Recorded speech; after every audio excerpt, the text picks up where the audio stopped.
Hello there and welcome to another short video, Learn English with Philip.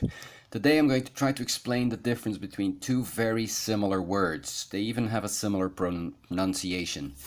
The words are affect. Affect.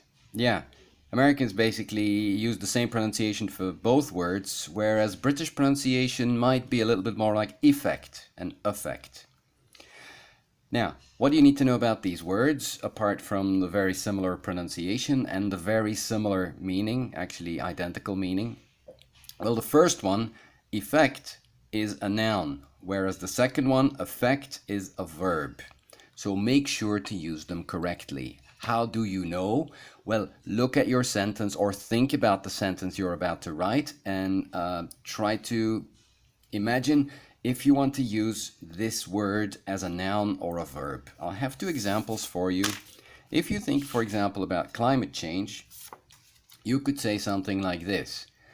The effects of climate change could be devastating. Okay, that is clearly a noun.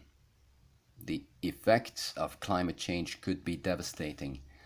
I have a similar sentence where I use the word affect as a verb.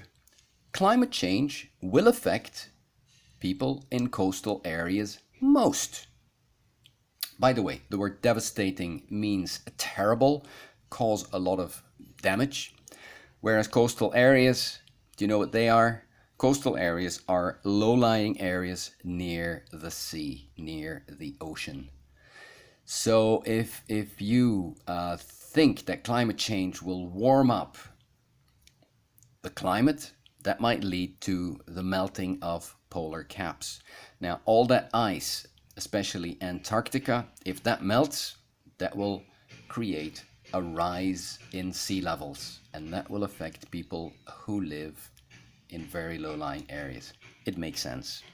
I'm really sorry about the hammering in the background, but there is basically no time anymore that I can record videos undisturbed. So let's get on with it. This is the question of the day. It's grammar. See if you can find the correct answer. Check your answer in the video description down below, where I will leave the correct one as always. Okay, thanks for watching. See you next time. Goodbye.